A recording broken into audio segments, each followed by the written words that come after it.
Okay, hello guys. तो हम लोग पिछले लेक्चर में रिकॉर्ड कर चुके थे आपका। मैंने बताया था आपको कि ऑर्गेनिक केमिस्ट्री कैसे रन करती है, मतलब केमिस्ट्री को अपन लोग डिवाइड कर देते हैं आगे फर्दर 3 पार्ट में। उसके बाद ये कैसे रन करती है, ये अपना एक अलग पार्ट है।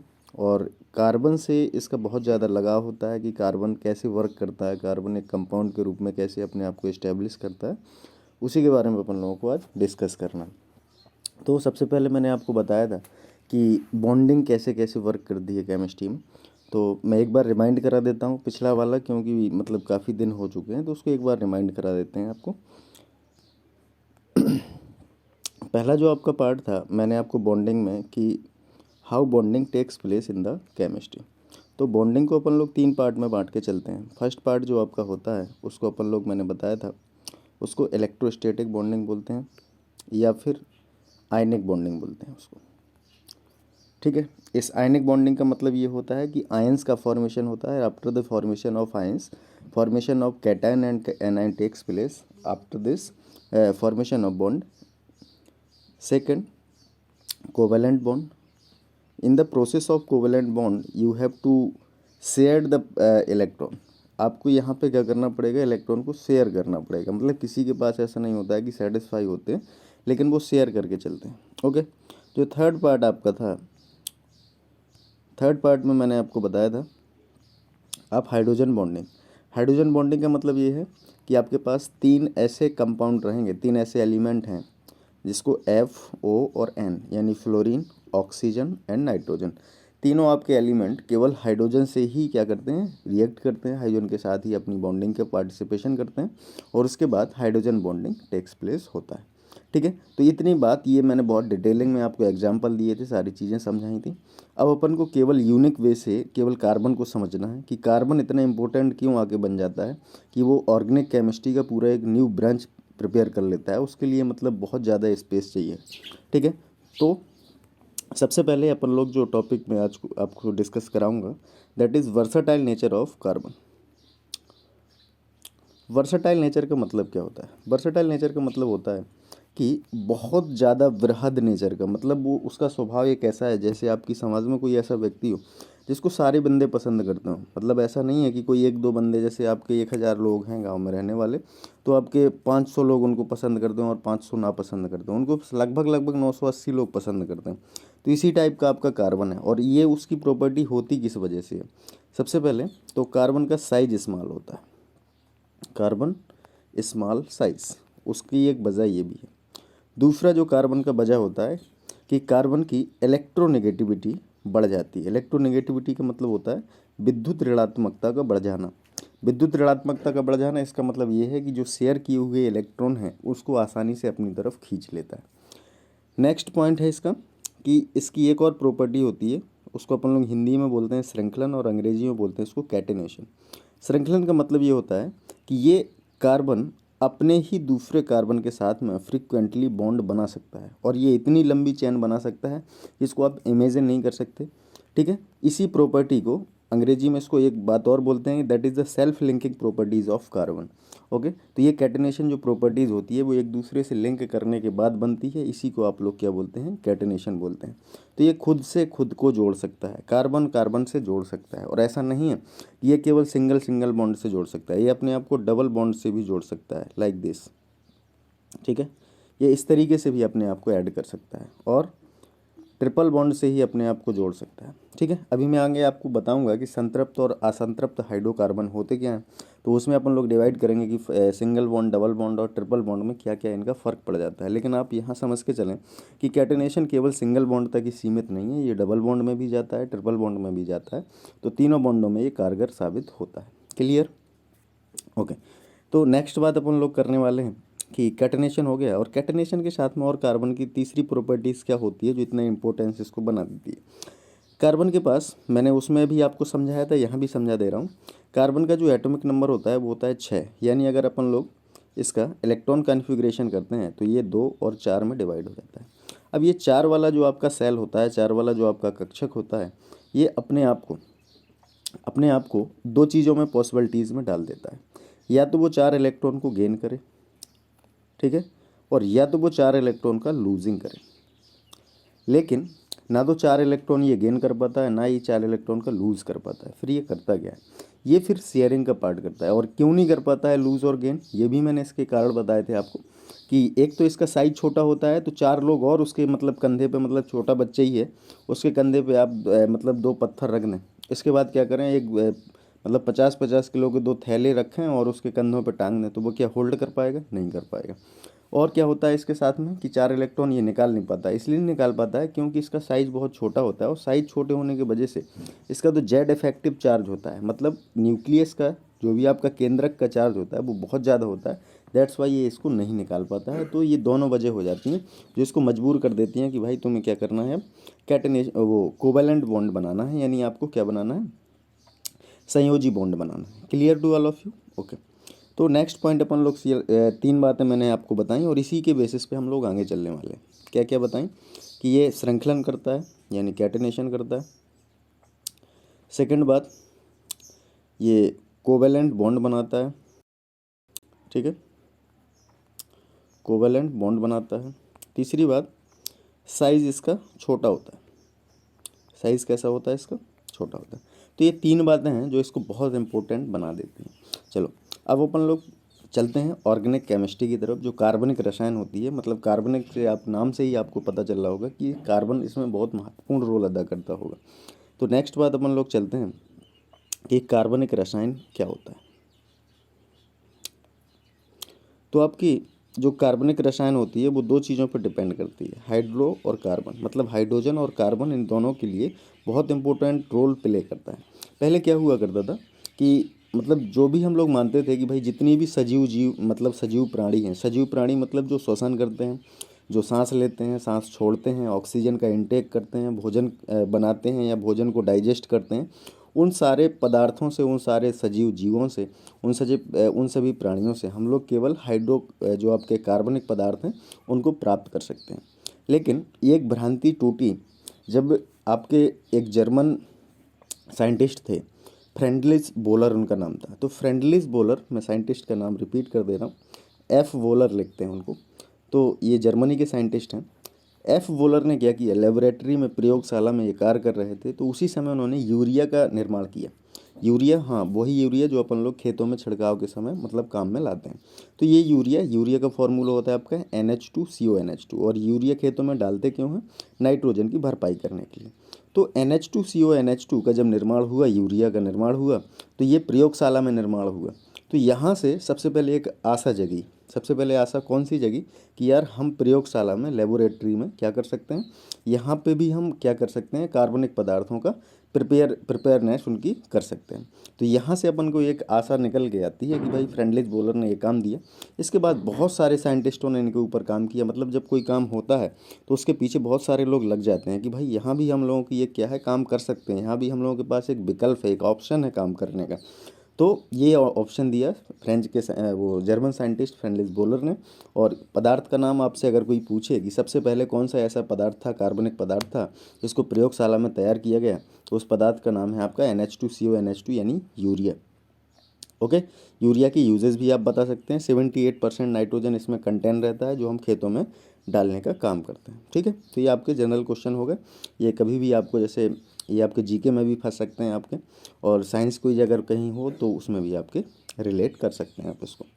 नेक्स्ट, उन्होंने कहा कि ये हाइड्रोकार्बन को अपन कैसे डिफाइन करते हैं। तो हाइड्रोकार्बन का मतलब ये होता है combination of hydrogen and carbon, कि यहाँ पे हाइड्रोजन और कार्बन तो मेन चीज़ है। मतलब जो भी आपका ऑर्गेनिक मटेरियल निकलेगा वो आपका हाइड्रोकार्बन से मिलके तो बना ही होगा, मतलब उसमें हाइड्रोजन और कार्बन होगा। और एक्सेस में अगर साथ में कोई और भी पदार्थ आ जाए, जैसे ऑक्सीजन हुआ, नाइट्रोजन हुआ, तो वो उसको बोलेंगे अपन लोग हेट्रोजीनियस मटेरियल। ये सारे के सारे क्या होते हैं, होमोजीनियस मटेरियल होते हैं। हाइड्रोकार्बन का मतलब आपका होमोलोगस मटेरियल होता है। मैं होमोलोगस सीरीज के बारे में आपको बात करूँगा। तो ऑर्गेनिक कंपाउंड होते हैं। ऑर्गेनिक कंपाउंड को बेसिकली अपन लोग बोलते हैं कि organic compound is the combination of hydrocarbon and it's derivatives. अब व्हाट इज डेरिवेटिव्स, या तो वो हाइड्रोकार्बन होंगे। हाइड्रोकार्बन मतलब या तो वो हाइड्रोजन होगा या कार्बन होगा, मतलब उसी के साथ में कोई होगा। नेक्स्ट, अगर नहीं होगा तो फिर क्या होगा, तो फिर उसका क्या होगा, डेरिवेटिव होगा। डेरिवेटिव का मतलब होता है व्युत्पन्न, यानी उसी से व्युत्पन्न। मतलब कहने का कि जैसे आपके मम्मी पापा हैं, ठीक है, तो मम्मी का जन्म कहाँ से होगा, आपकी नाना नानी के घर से हुआ होगा, और पापा का जन्म आपके दादा या दादी के, मतलब दादा दादी के घर से हुआ होगा। तो जैसे आपसे कोई पूछे कि आपके मतलब दादाजी के बच्चे कौन हैं, मतलब दादाजी और दादी जी आपके ओरिजिनल मतलब एंसेस्टर हैं। उसके बाद जो आपके पिताजी और आपकी मम्मी हैं वो क्या हैं, उनके डेरिवेटिव्स हैं। और आप जो हैं उनके नाती पोते, वो भी आप उनके क्या हैं, व्युत्पत्तित लोग हैं। तो यही, और इसी के साथ में आपके कार्बन और हाइड्रोजन के साथ में नाइट्रोजन भी जुड़ सकता है, सल्फर भी जुड़ सकता है, ऑक्सीजन भी जुड़ सकता है। तो जब इस प्रकार के और भी एलिमेंट और भी तत्व इनके साथ में जुड़ जाते हैं तो उनको बोलते हैं कि आपकी जो भी कार्बनिक रसायन होती है वो क्या होती है, या तो वो हाइड्रोकार्बन का मिश्रण होती है या तो उसके व्युत्पत्तित हाइड्रोकार्बन का मिश्रण होती है। तो मैं अभी एक एक एग्जाम्पल लेके आपको सब बात क्लियर कर देता हूँ। जैसे आपने नाम लिया CH4, इसको बोलेंगे आप मीथेन। क्या बोलेंगे, मीथेन। तो इसमें या तो कार्बन है या हाइड्रोकार्बन है। आप इसको C2H6, इसको बोलेंगे आप ईथेन। तो इसमें या तो कार्बन है या तो हाइड्रोजन है, तो ये प्योर हाइड्रोकार्बन होगा, ठीक है। नेक्स्ट, अगर मैं आपसे बात करूं यहीं पे कि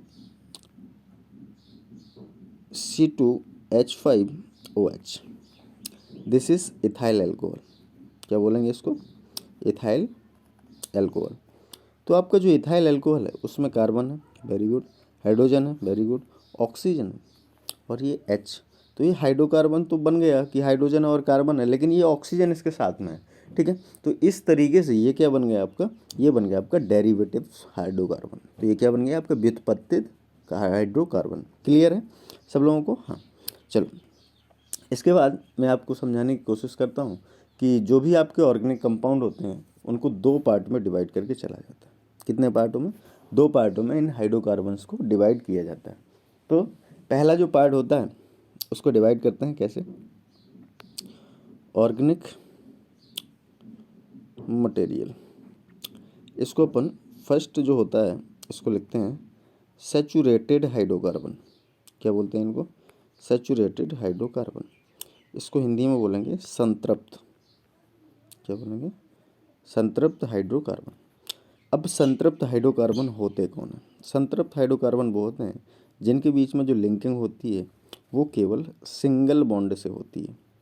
किससे होती है, सिंगल बॉन्ड से। आई रिपीट कि संतृप्त हाइड्रोकार्बन वो होते हैं जिनके बीच में जो बंध का कार्य होता है वो केवल और केवल सिंगल बॉन्ड के कारण होता है। ओके, नेक्स्ट कैटेगरी आपके सामने जो रहेगी दैट इज अनसैचुरेटेड हाइड्रोकार्बन। क्या, अनसैचुरेटेड हाइड्रोकार्बन यानी असंतृप्त। क्या, असंतृप्त। क्या, जैसे भी लिखेंगे लेकिन असंतृप्त लिखते हैं इसको, असंतृप्त हाइड्रोकार्बन। असंतृप्त हाइड्रोकार्बन का मतलब या तो वे डबल बॉन्ड से बने होंगे या तो उनके बीच में, उनके मध्य क्या होगा, ट्रिपल बॉन्ड का फॉर्मेशन होगा। तो इस दो तरीके से अपन लोग क्या करते हैं, ऑर्गेनिक कंपाउंड्स को डिवाइडेशन कर देते हैं। फर्स्ट संतृप्त हाइड्रोकार्बन, दूसरा असंतृप्त हाइड्रोकार्बन।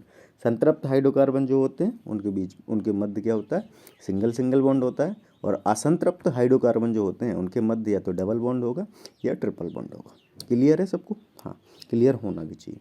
इसके बाद चलते हैं एक बहुत इंपॉर्टेंट ब्रांच जो आप आज यहाँ पढ़ लेंगे, फिर इसको रिपीट कर लेंगे 11th क्लास में, 12th में थोड़ा इसका एडवांस वर्जन आएगा।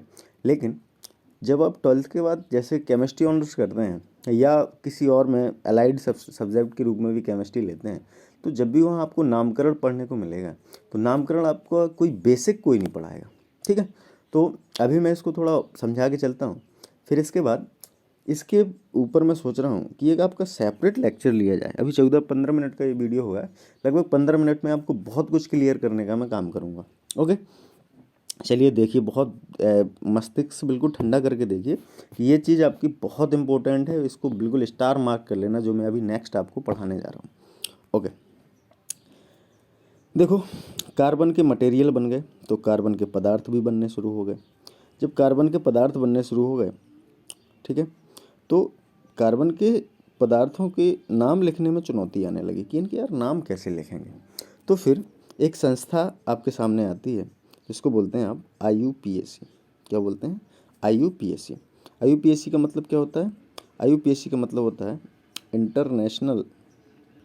International union for pure and applied, और सी से उतना केमिस्ट्री हो जाएगा। ओके, तो international union for pure and applied chemistry. तो इस चुनौती को स्वीकार किसने किया? IUPAC। उन्होंने कहा ऐसा करेंगे, हम उसका नाम लिखेंगे, तुम टेंशन मत लो, हम इसका नाम लिखेंगे, और उस नाम लिखने के जो तरीके होंगे उन तरीकों को हम ही ओरिजिनेट करेंगे, किसी को कोई दिक्कत होनी नहीं चाहिए। उन्होंने कहा कि किसी भी चीज़ का हम नाम लिखने के लिए हम 3 चीज़ों को डिवाइड करेंगे, मतलब 3 पार्ट में इसको बांट के चलेंगे। उन्होंने कहा कैसे? तो उन्होंने कहा अपन लोग हिंदी में पढ़ते हैं भाई उपसर्ग और प्रत्यय। उपसर्ग एक होता है, प्रत्यय और एक होता है मूल शब्द। क्या होता है? उपसर्ग जो आगे लगता है, फिर होता है मूल शब्द जो मध्य में होता है, और प्रत्यय सबसे लास्ट में होता है। ये देखो हिंदी की अवधारणा है पूरी। इसको बोलते हैं प्रीफिक्स, इसको बोलते हैं रूट वर्ड, इसको क्या बोलते हैं? रूट वर्ड, और इसको बोलते हैं सफिक्स। ये हो गई आपकी अंग्रेजी की अवधारणा कि प्रीफिक्स, रूट वर्ड, या वर्ड रूट भी लोग बाग लिख देते हैं, कोई दिक्कत नहीं, और लास्ट में लिख देते हैं अपन इसको सफिक्स। तो ये 3 चीज़ों का कॉम्बिनेशन है, उपसर्ग, मूल शब्द और प्रत्यय। IUPAC ने कहा कि हम 3 चीज़ों को डिवाइड करेंगे। सबसे पहले तो हम उसमें देखेंगे कि उपसर्ग क्या है, मूल शब्द क्या है और प्रत्यय क्या है। ओके, क्लियर है सबको? ओके, तो इस तरीके से उन्होंने क्या किया, आगे जो बात अपन ने सोचनी चाहिए उस बात के लिए मूल शब्द में क्या आएगा, उपसर्ग में क्या आएगा, और आपके प्रीफिक्स यानी प्रीफिक्स में क्या आएगा, रूट वर्ड में क्या होगा, एंड सफिक्स में क्या होगा। इन चीज़ों को अपन लोगों को पता करने की ज़रूरत पड़ी कि मतलब इन चीज़ों को अपन लोग कैसे डिवाइड करेंगे कि ये अब कैसे काम करेंगे। ओके, चलो, तो इस चीज़ को डिवाइड करने के लिए उन्होंने 3 पार्ट में बांटा है इसको। उन्होंने कहा उपसर्ग के लिए अलग कैटेगरी है, प्रत्यय के लिए अलग कैटेगरी है, और मूल शब्द के लिए अलग कैटेगरी है। तो सबसे पहले मैं जो तुम्हें बताने जा रहा हूँ वो मैं बताने जा रहा हूँ कि रूट वर्ड में क्या क्या होगा। ठीक है, रूट वर्ड। तो रूट वर्ड में उन्होंने बताया कि रूट वर्ड में हम बताएंगे कि कार्बन की संख्या कितनी है, कार्बन की संख्या कितनी है। अगर जितनी कार्बन की संख्या होगी उसके बेसिस पे अपन लोग क्या करेंगे, उसका नाम लिखने की कोशिश करेंगे। कि नेक्स्ट स्लाइड में समझो, अगर कार्बन का नंबर 1 है उस चेन में, ओके, तो उसका नाम अपन लिखेंगे मेथ। क्या नाम लिखेंगे? मेथ। अगर कार्बन की संख्या 2 है तो उसको लिखेंगे एथ। कार्बन की संख्या 3 है तो उसको लिखेंगे अपन लोग प्रॉप। कार्बन की संख्या 4 है तो उसको लिखेंगे अपन लोग ब्यूट। कार्बन की संख्या अगर 5 है तो उसको लिखेंगे अपन पेंट। कार्बन की संख्या अगर 6 है तो उसको लिखेंगे हैग्स। कार्बन की संख्या अगर 7 है तो उसको लिखेंगे अपन लोग हैप्ट। 8, कार्बन की संख्या अगर 8 है तो उसको लिखेंगे अपन लोग ऑक्ट। कार्बन की संख्या अगर 9 है तो उसको लिखेंगे अपन लोग नॉन। और कार्बन की संख्या अगर 10 है तो उसको लिखेंगे डेक। क्लियर? अगर कार्बन की संख्या 1 है तो मेथ, कार्बन की संख्या 2 है तो एथ, कार्बन की संख्या 3 है तो प्रॉप, और कार्बन की संख्या 4 है तो ब्यूट, और कार्बन की संख्या अगर 5 है तो पेंट, कार्बन की संख्या अगर 6 है तो हेक्स, और कार्बन की संख्या अगर 7 है तो हेप्ट, और कार्बन की संख्या अगर 8 है तो ऑक्ट, और कार्बन की संख्या अगर 9 है तो नॉन, और कार्बन की संख्या अगर 10 है तो डेक। तो ये 4 चीज़, मतलब ये आपकी मैंने वर्ड रूट बता दिए कि ये वर्ड रूट सबसे मेन होता है। तो वर्ड रूट में अपन सबसे पहले तो ये देखेंगे कि सबसे पहले तो तुम्हें चयन देखना है, जो श्रृंखला है उस श्रृंखला को चयनित करना है, और फिर आपको ये देखना है कि उस श्रृंखला को चयनित करने के बाद उसमें कार्बन की संख्या कितनी है। अभी मैं आपको बताऊंगा कि श्रृंखला का चयन कैसे करते हैं। उसमें अपन लोग एक रूल लगाते हैं, that is lowest locant rule.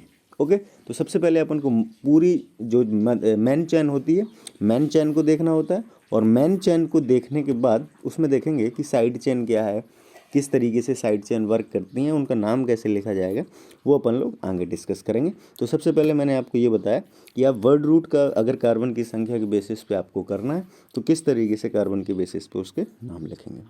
Clear. अब आ जाते हैं अपन लोग प्रत्यय पर, मतलब सफिक्स पर।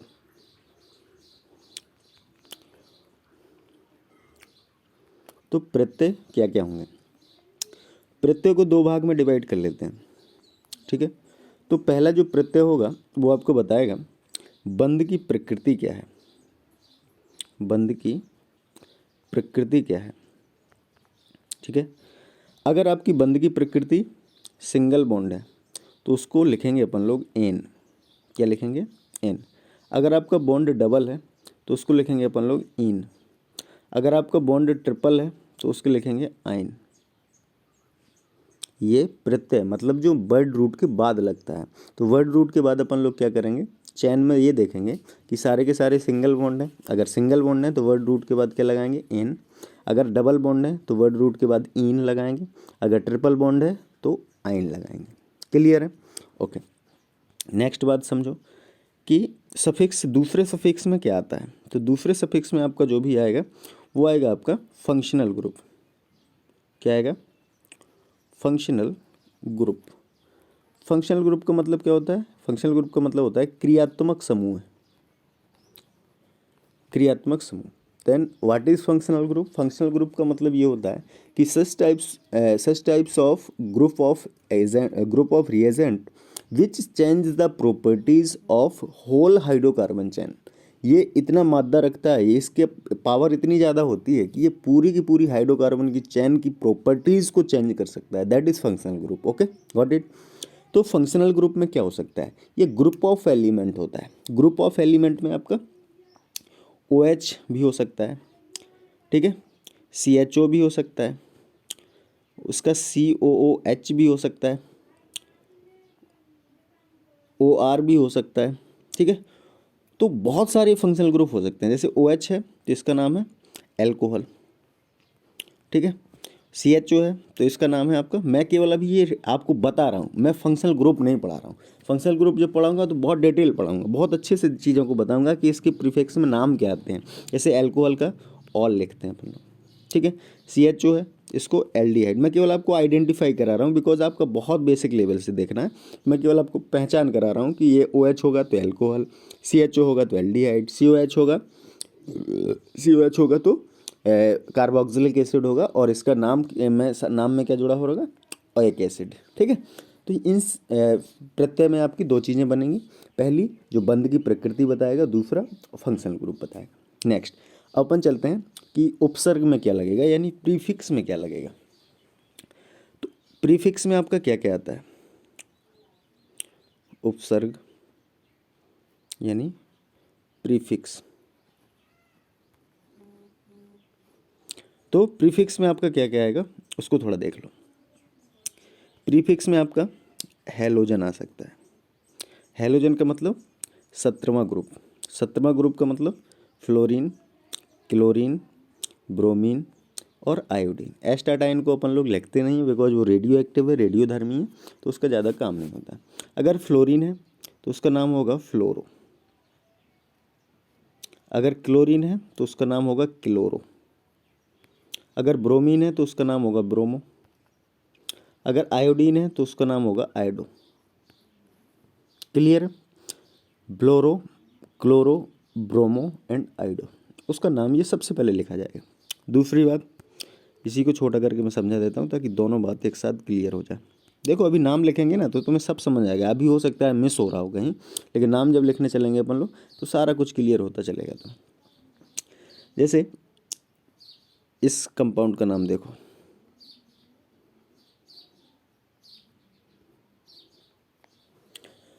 एक कार्बन है C और सब में हाइड्रोजन हाइड्रोजन जुड़ा है, ठीक है।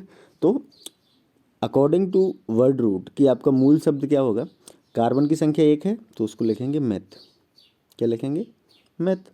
सारे के सारे बॉन्ड कैसे हैं, सिंगल, तो मेथ के सिंगल बॉन्ड के लिए क्या लिखते हैं, एन। तो क्या नाम हो जाएगा, मीथेन। इसका नाम क्या हो जाएगा, मेथ, और साथ में क्या हो जाएगा, एन। क्लियर।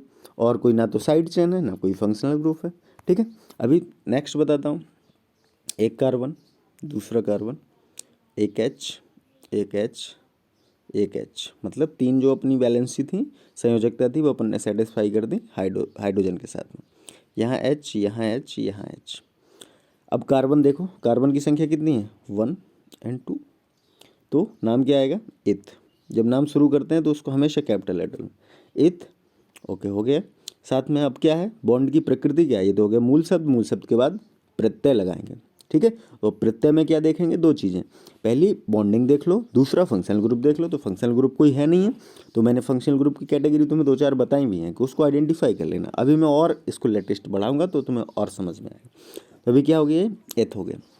अच्छा, तो एथ और बॉन्ड की प्रकृति क्या है, सारे के सारे सिंगल बॉन्ड है, तो इसका नाम क्या हो जाएगा, इथेन। तो पूरा नाम क्या हो जाएगा, इथेन। क्या पढ़ेंगे अपन लोग इसको, इथेन। ओके, चलो और बताता हूँ।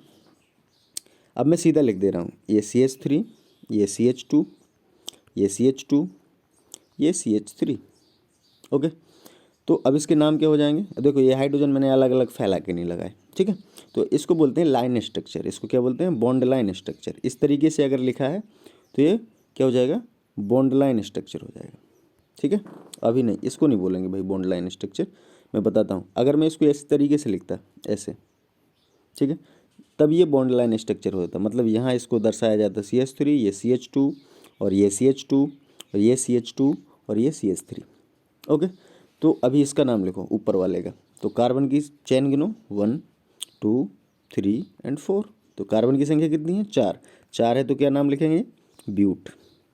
फिर बॉन्ड की प्रकृति क्या है, कोई नहीं है, एन। क्या लिख देंगे, इसका नाम हो जाएगा ब्यूटेन।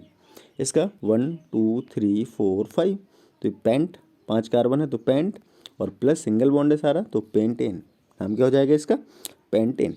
चलो अब सीखो कि अभी क्या था, मैंने CH4 लिखाया, इसका नाम तुमने लिख दिया मीथेन। क्या लिख दिया, मीथेन। मैंने C2H6 लिखाया, इसका नाम लिख दिया आपने ईथेन। मैंने C3H7 लिखा, आप कहेंगे इसको लिखेंगे सर प्रोपेन। इसको क्या लिखेंगे, प्रोपेन। मीथेन, ईथेन और प्रोपेन। क्लियर है सबको। अब क्या करेंगे, जब मैं आपके मीथेन, ईथेन और प्रोपेन या ब्यूटेन, इन सब में से एक एक हाइड्रोजन को रिमूव कर दूं, इसमें से मैंने एक हाइड्रोजन हटा दिया, क्या बचा, CH3। तब इसका नाम हो जाएगा मीथेन, तो चला जाएगा लेकिन एन हट जाएगा इसका, तब YL जुड़ जाएगा। क्या जुड़ जाएगा, YL। तो क्या नाम होगा, मिथाइल। क्या लिखा हो जाएगा, मिथाइल।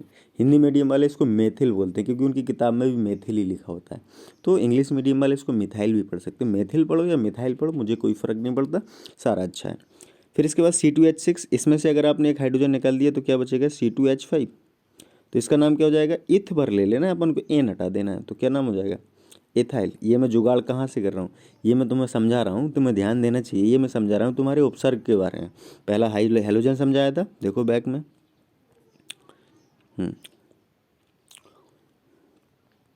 देखो पहले मैंने तुम्हें हेलोजन समझाया था, कहाँ गया, ये है। ठीक है, तो हेलोजन में फ्लोरीन, क्लोरीन, ब्रोमीन, आयोडीन अगर आया तो फ्लोरो लिखा जाएगा, क्लोरो, ब्रोमो एंड आइडो। अब मैं सेकंड की जो बात कर रहा था कि सेकंड प्रत्यय क्या लगेगा, सेकंड उपसर्ग क्या लगेगा, मैं वही समझाने की कोशिश कर रहा हूँ। तो YL लग जाएगा मिथाइल, अगर C2H5 है तो इथाइल, C3H7 है और उसका क्या हो जाएगा, C3H8 होगा। C3H7 अगर यहाँ है तो इसका नाम हो जाएगा आपका प्रोपाइल। क्या नाम हो जाएगा, प्रोपाइल। तो इस तरीके से आपकी चेन का वर्किंग होगी। ओके, चलो एक नेक्स्ट बात और समझा देता हूँ। अब लगेगा आपका,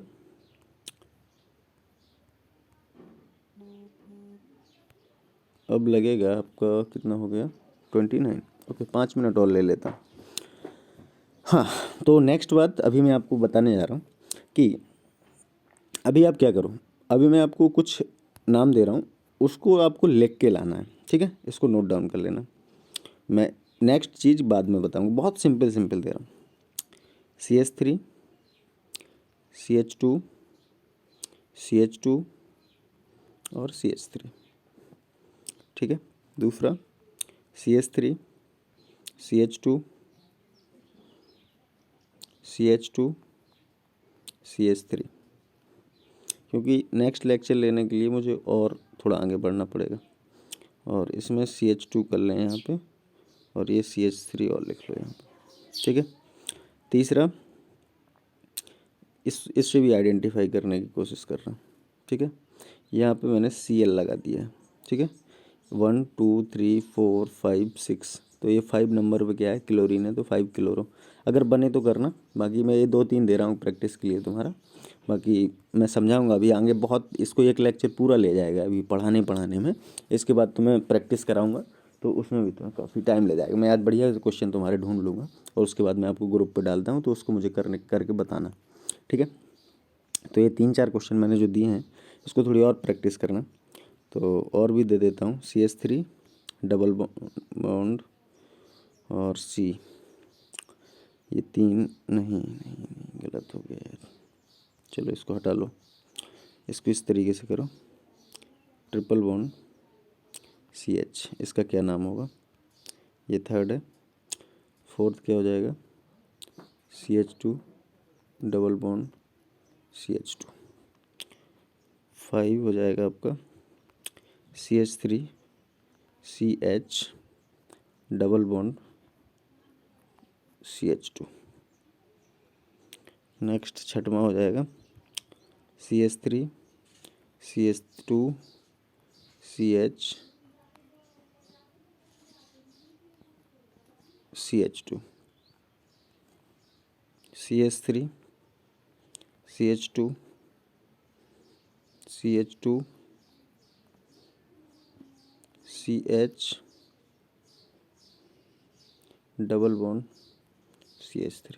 तो ये 7 हैं आपके पास, इन 7 के मुझे नाम लिख के दे देना अभी, ठीक है। तो अभी तुम्हारी प्रैक्टिस होगी, गलत भी होंगे, बहुत सारे गलत भी होंगे, ऐसा नहीं। और दे देता हूँ, अगर और चाहिए आपको, और दे रहा हूँ CH3 C triple bond C और H।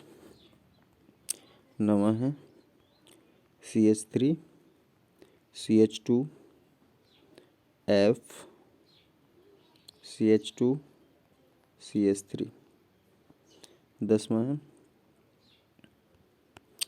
CH3 CH2। हो सकता है तुम्हें अभी दिक्कत हो थोड़ा, क्योंकि मैंने लोवेस्ट लो कंट्रोल नहीं पढ़ाया है। CH double bond CH3 CH2, okay, इसको कर लो। तो ये 10 क्वेश्चन है, 10 क्वेश्चन मुझे ट्राई करके देना, प्रैक्टिस करना। और मैं इसमें कोई बुरा भला नहीं मानूंगा कि तुम्हें आ रहा है या नहीं आ रहा है, मैं इससे आपकी इंटेलिजेंस मेजर नहीं करूंगा, बिकॉज अभी मुझे और भी पढ़ाना है इसको, और लेक्चर लेंथ होने की वजह से मैं इसको यहीं पे कट कर रहा हूँ, ओके। तो कंटेंट एक बार में नहीं समझ आता है, 2 बार देखो, 2 बार नहीं होगा तो कल अपन लोग क्या करेंगे, एक डाउट क्लास का अरेंजमेंट करेंगे, तो उसके लिए आप रेडी रहिए, ठीक है, और उस पर अपन लोग वर्क करेंगे, okay. Bye bye, take care. अपना और अपनों का, दोनों का ख्याल रखें। और मतलब स्वास्थ्य व्यवस्था थोड़ी गड़बड़ चल रही है, उसकी वजह से घर से थोड़ा कम ही निकले, मतलब जितना संभव हो तो घर पे ही रहें, ओके। और शाम सुबह घूमने ज़रूर जाएं बाहर, अपना मास्क लगा के, थोड़ा जहाँ पे आपके पेड़ पौधों वाला एरिया है, उस एरिया पे थोड़ी ज़्यादा जाएं, ऑक्सीजन लेवल अपना मेंटेन करके रखें, okay. Bye bye, take care.